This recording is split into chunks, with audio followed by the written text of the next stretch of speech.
دوستوں سے ایک بات اکثر کرتا ہوں، میں کہتا ہوں کہ جتنے درد سے آپ امیر کو اپنی کہانی سناتے ہیں نا، اور جس طرح آپ کے آنسو بات کرنے سے پہلے گر جاتے ہیں کہ غریب ہیں، بچیاں ہیں، کاروبار نہیں، او میرے سنگیو، اس سے آدھے آنسو اپنے رب کی بارگاہ میں بکھیرو، اس کے حضور عرض گزار ہو جاؤ، اس سے طلب کرو۔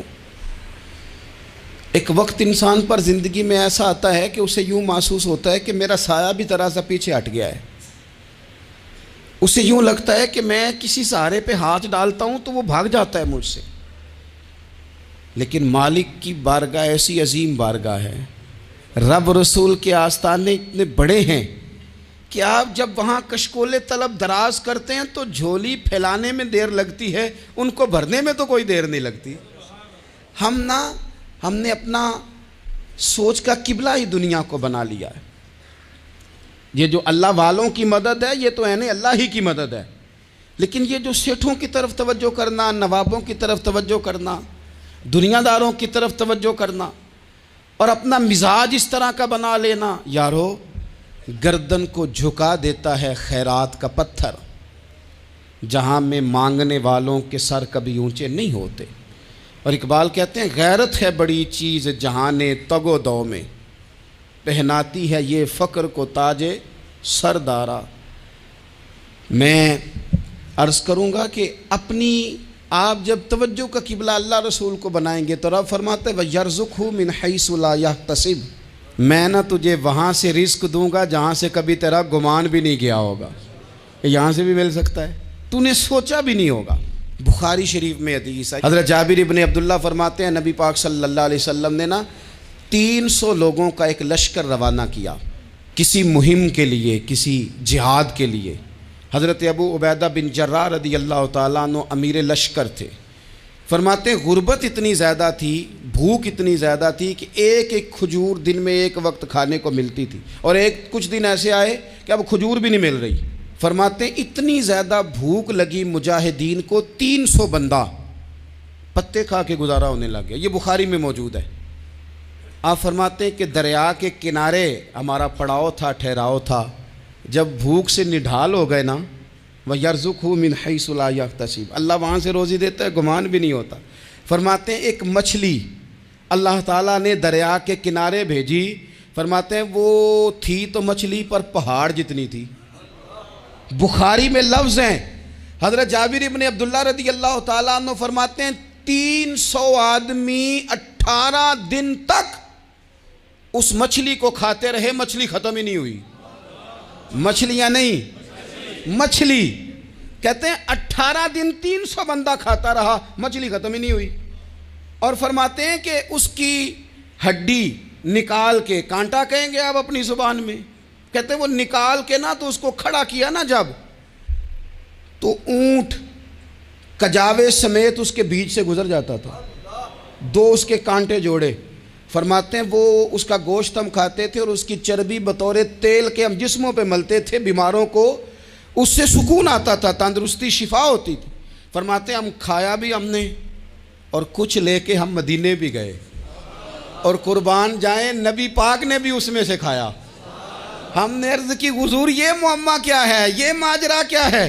تو محبوب نے فرمایا تمہارے پاس غذا نہیں تھی، رب نے تمہارے لیے بندوبست کیا ہے، اللہ نے تمہیں دیا ہے۔ مکان شروع کر لیا، ایک صاحب نے وہ مکان بنانے لگے، آپ وہ حساب لگا رہے ہیں، کہتے ہیں میرے پاس اتنے پیسے ہیں، اتنے میں نے فلانے دوست سے کہنا ہے اس نے دے دینے، اتنے فلانے رشتہ دار سے کہنا ہے اس نے دے دینے، اتنے فلانے سے کہنا ہے اس نے دے دینے۔ یہ ساری کاپی بنا کے مکان شروع کر لیا۔ جو روز کہتا تھا نا کوئی حکم ہو جاتے 10 سب سے پہلے اس کو کہا میاں پیسے چاہیے دین، وہ کہندا ہو کل ہی منڈا ٹوریا ہے، کدے تو پرسوں 10 داتے لب جانے سن۔ میں آپ کو اپنے تجربے کی بات بتا رہا ہوں۔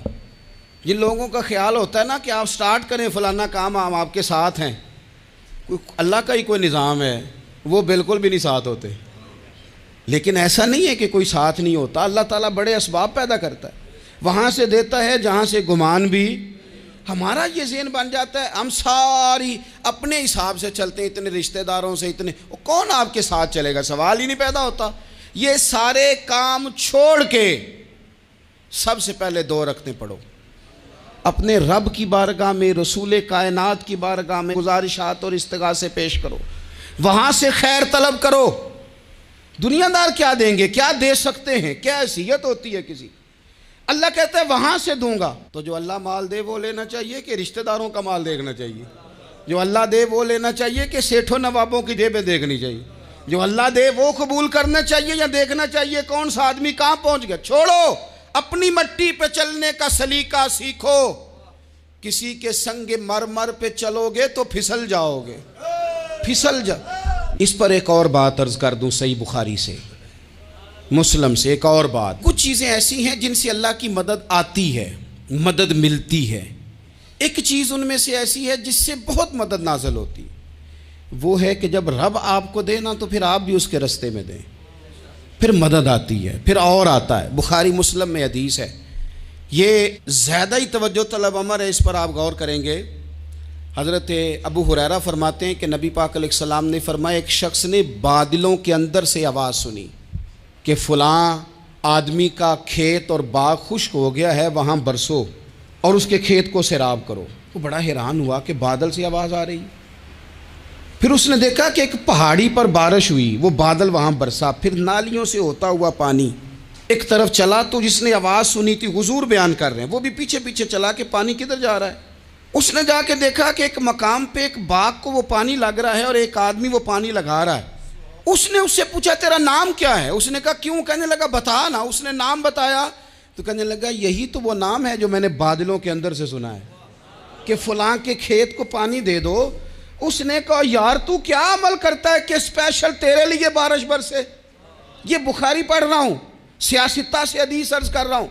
اس سے پوچھا تو کیا کام کرتا ہے کہ جناب اللہ تبارک و تعالیٰ کا حکم کرم آیا کہ خاص تیرے لیے پانی برسے اور تیرے کھیت کو سیراب کرے؟ تو اس نے کہا چھوٹا ذمہ دار ہوں، پر جب فصل اگتی ہے تو 3 حصے کرتا ہوں۔